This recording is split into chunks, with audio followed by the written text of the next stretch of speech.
Ladies and gentlemen, these are our panelists. They are going to help us discuss this key issue of indiscipline in our schools. Because of late, we've been hearing about a lot of incidents that are going on in our schools, especially the secondary schools. The use of drugs, rebellious activities that are going on. And we think it's only character education that can transform these indiscipline in our schools. Now, we're going straight to my questions for my panelists. And we're going to look at the rising indiscipline in our schools, as I mentioned earlier. And I would like to ask, my first question goes to Dr. Frimpong. Want to know, should the rising student indiscipline in school be a major cause for concern, and why? Thank you very much, Madam Chairperson. Indiscipline in schools, should it be a concern? Why not? Apart from the fact that it compromises the welfare and well-being of students, staff, it also creates a lot of stress for staff within the school environment. It is also a reflection of the society that we live in. It reflects on the school. It gives the school a bad name. And it also gives the society in which we live a bad name. It's very costly. We don't seem to realize how indiscipline affects the society.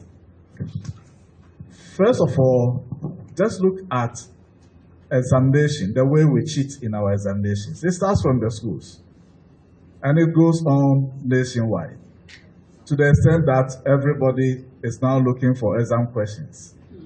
It's become part and parcel of the society. Can you imagine a society where this doesn't happen? It goes on to the extent that people have to pay to be placed, even school placement. This is all part of indiscipline that we learn from school or we learn from the homes. So certainly, it is something that must concern all of us. We cannot continue to live in a society where indiscipline seems to be admired and something that everybody looks up for. Now, I was surprised when I heard somebody say, I'm a fraud boy.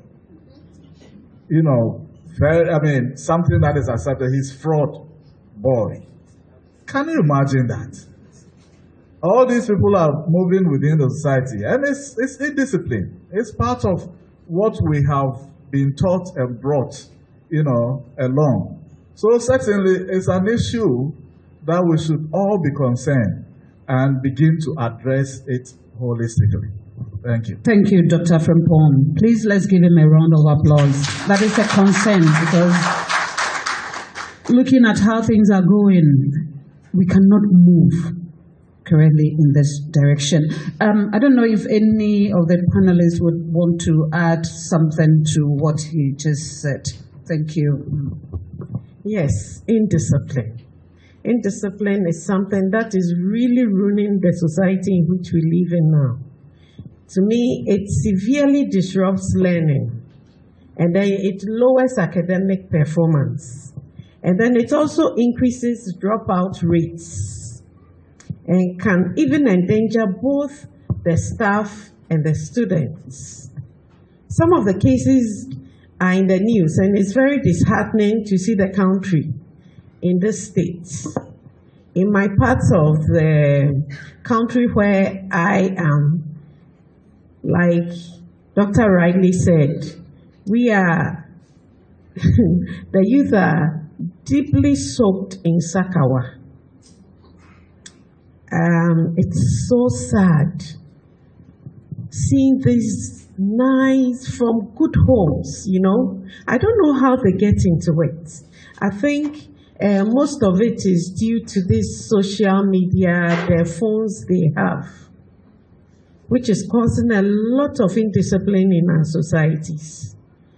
And you see them during classes time. I mean, there's a town near Sunyani called Briku. I'm telling you, it's a menace. And I think the last time we wanted to even draw the education minister's attention to that town. And it's something that is really worrying the society. And they get a lot of money though, you know. The last time I saw boys around the ages of 18 to about, I think not even up to 25, driving in flashy cars, you see, and they come in convoys to our hotels. And the other children sit down and admire them. And it's causing a lot of indiscipline in our society. Mine, I think, is due to the social media. So, indiscipline is causing a lot in our parts, especially from where I come from, the Branhafo region. Let me hear something from Auntie Kate. You've been headmistress for the past 27 years. You've been with some students. What do you think about this? Thank you very much. I would say indiscipline in any aspect of life is a menace. Not only in the school, Please. every aspect of life where there is indiscipline, we need to be wary of. When we think of the school, this is a center where we are educating people. And education is all about change, positive change. And if we look on without changing, these children who are the future of the nation, then we are doomed as a nation.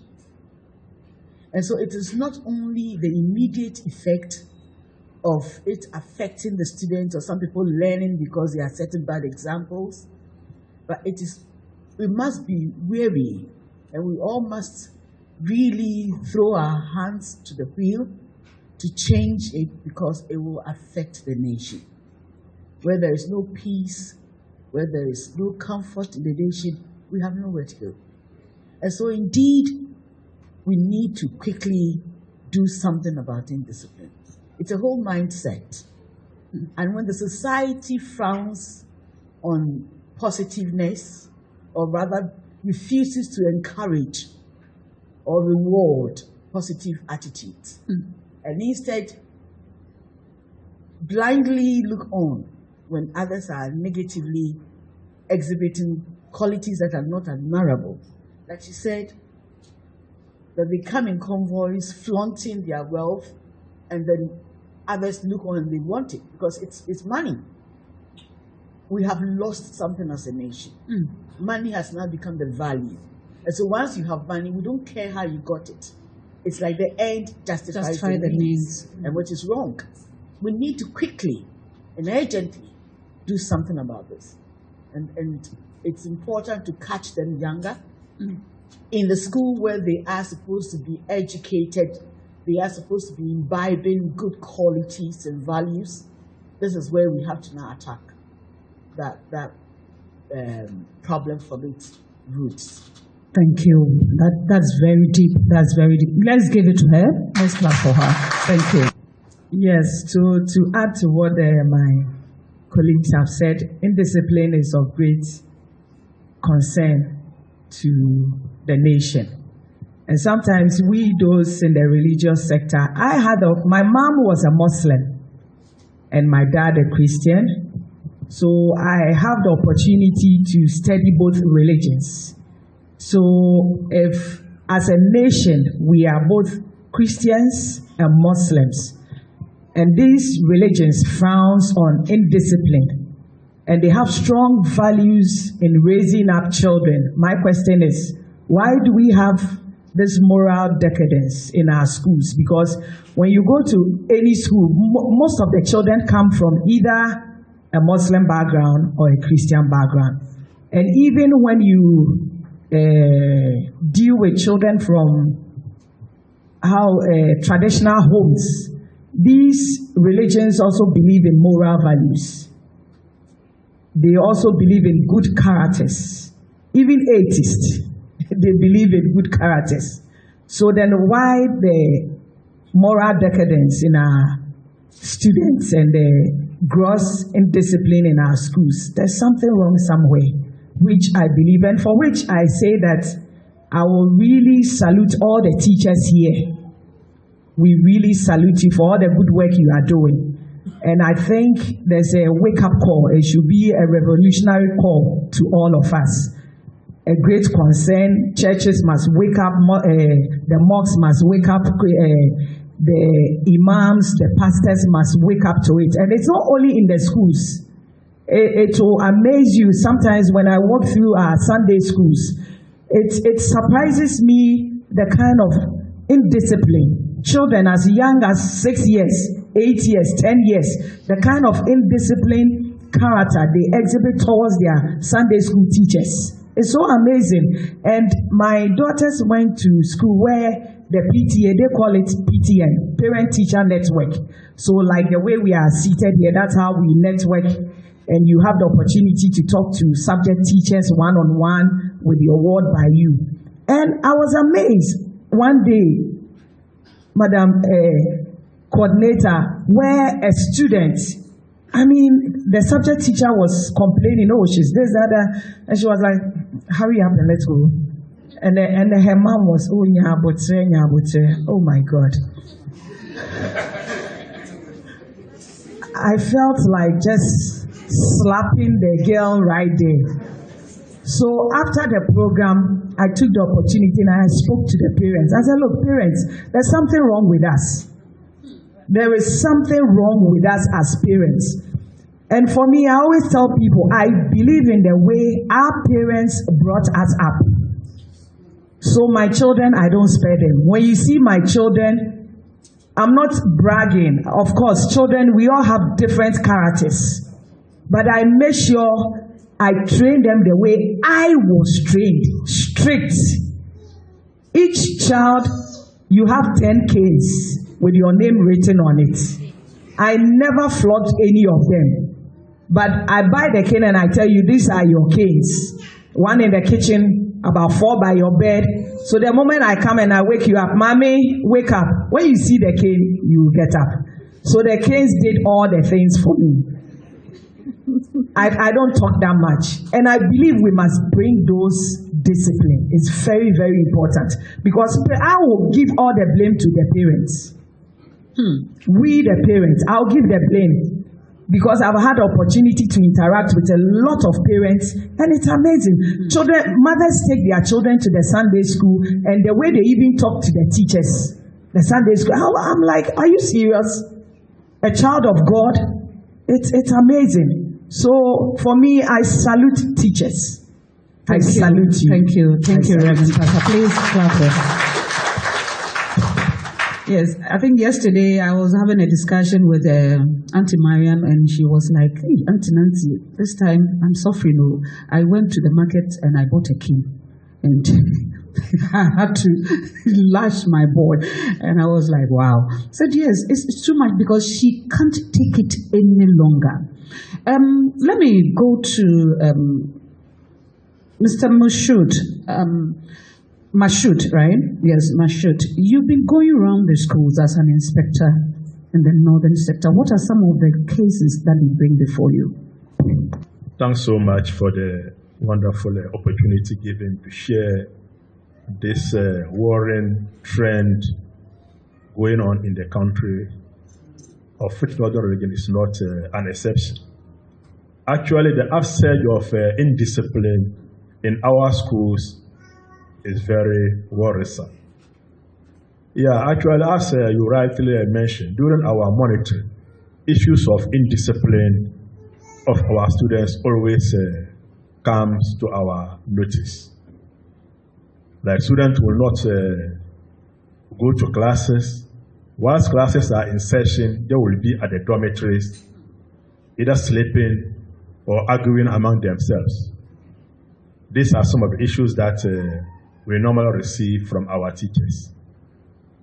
Also, absenteeism among students. Somebody will be a boarder in the boarding school, but will be absent in the classroom. So where are you at that particular point in time? And we also have an issue of lateness to schools. And then as part of the disciplinary issues, it's not only akin to students. Even our teachers are also culpable. The indiscipline is creeping deep into a section of our teachers. So a whole lot of issues are coming out in our schools with regards to the disciplinary issues. Even issues of drug abuse, especially disease.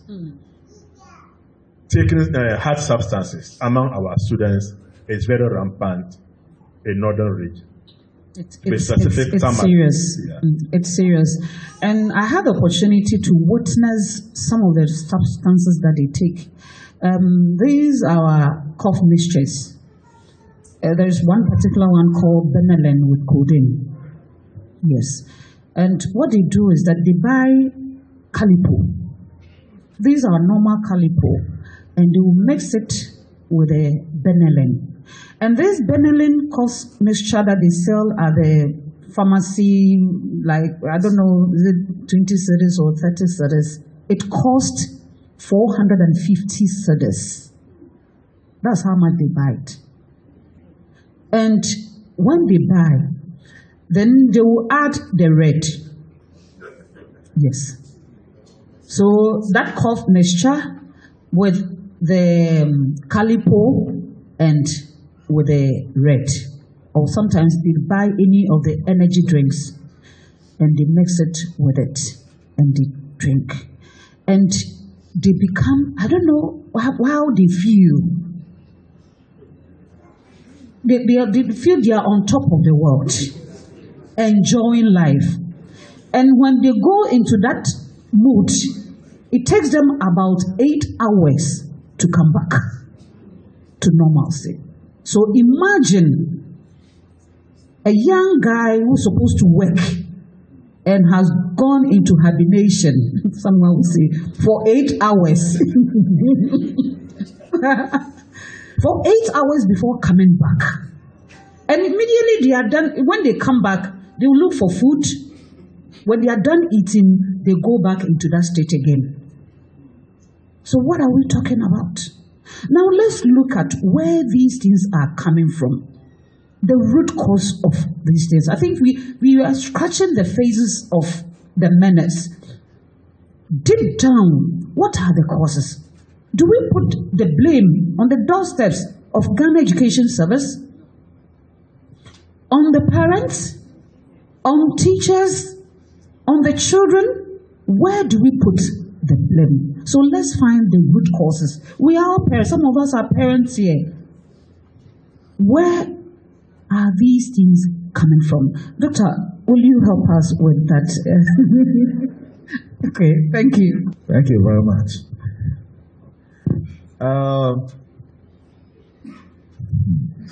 One, the question is, what is the motivation to do this? In societies where they have been successful to a large extent, they have operated within the rule of the law and also make sure that the laws are enforced. We shape society by enacting laws. For example, this fraud boys. In other jurisdictions, at the end of the year, you file your tax returns. You have to declare your income and all the assets that you have acquired and the source of the funds. Here in Ghana, we don't do that. So anybody acquires a house, a building, a car, whatever it is, and it goes scot-free. And these people are also, as you said, they are being adored by the youth. They see them. They leave secondary school. Instead of going to school, they join these guys and do, because the laws are not enforced. If in my society where I come from, there was a time I realized this was going on in the community. I reported to the police. They will go and catch them, collect money from them, and they come back to the society. So if the laws are not enforced, every other person would like to try it and get into it. So basically, for me, to be able to, and it also goes on in schools. What are the rules in the schools? If you go to a school where in some society and some communities, the teachers are not allowed, to exact certain types of punishment.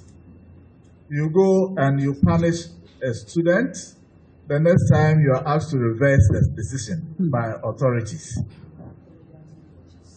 Or even forced to even apologize to the child. In some instances, the parents will come and beat you. So there is laxity in our society in the way we may have the laws, but we don't enforce them. And without enforcing them, any other person will go astray and do the same thing. So that is one major cause that I think we have to look at. The second is parenting. To be honest, a number of women are not ready to have children, and men, they are not ready to have children or to be parents. It's become, it's something that's, yes, because assisting, my sister had a child, or my friend had a child, nothing happened to, they also begin to have children, single parents. They are not prepared, to handle, particularly in the rural areas. I see this a lot, in the rural areas. So for me, these two issues are things that we probably have to find a way to address. I also want to know about the education ministry. They've taken certain stance on disciplining the children. They've taken the authority away from the schools. Gone were the days that we go to school and early in the morning, mental, you take canes. So whilst you're on your way going to school, you are reciting 2 by 2, 2, 2, 4, 2, 3, 6. Before you get to school, you are even forgotten. Yes, I quite remember. And they will lash you. They will, even if you don't go to church, they will lash you. But now let's look at our system now. What is happening, please?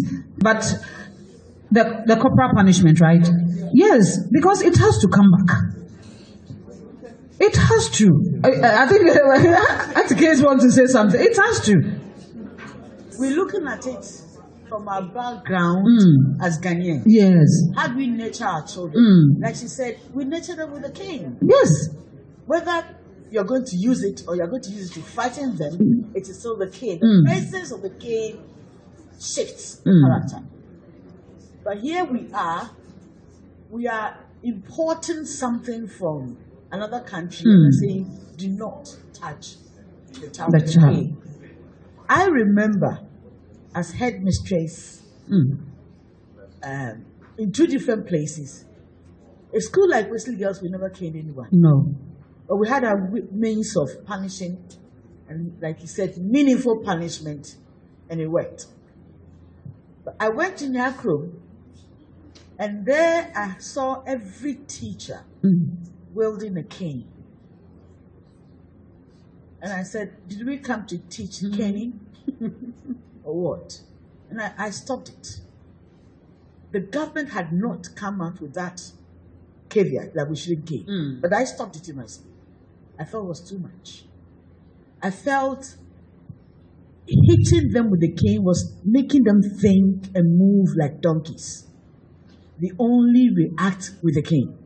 It prevents them from thinking. So there's a snap part of it. The lopside of that issue that it's not good. I understood that one even before the government came out to make it a rule. And I stopped it in my school. But I also do understand that sometimes we need to cane them. So there should be a blend. A blend. The blend of the two. And I think from GES point of view, at a point when they said, if a teacher would beat a student or cane a student, it must be done in the presence of the head. So that you control. Because some would really, I had a teacher who beat a student and the student collapsed. Yes. With a cane. That's going to the extreme. So there are some who really are not really, up to using the cane. We know of a cane that plugged somebody's eye or blinded somebody. So all these things, I'm sure, informed education to let them come up with this kind of rule or law. I had a student who was a miscreant, terrible student. And we're trying to reform. And at a point, we had to call in the parents. I called in the father. I said, this and this and that is what your child has done. Government says we don't, that time that we had come, we don't have to cane. So I won't care, I want you to beat him in my presence. Give him 3 resounding slaps right now. Let him see stars. Let him see some. And I said, I'm waiting. I turned my eyes from him. I said, I want to hear the sound. Give him 3 good slaps. And the father started crying. The father was crying because I was asking him to discipline his child. And I said, this child needs caning. But government says do not cane as a teacher. So I won't cane him. But government has not said, Daddy, don't cane. So cane him. Yes. I want you haven't got a cane, I haven't got a cane. But give him 3 slaps. I want to hear 1, 1, 1, 3. I'm not looking. And the man was crying. He couldn't bring himself to beat the child. I said, that's your fault. You have made this child this way. And now he's become a liability. Do you want to see goodness in this child? He says, yes. Then do something. Do something. I said, I will do all that it takes to maybe give him a good educational result. He might come out with all the A's, but with no character, he'll go nowhere. No.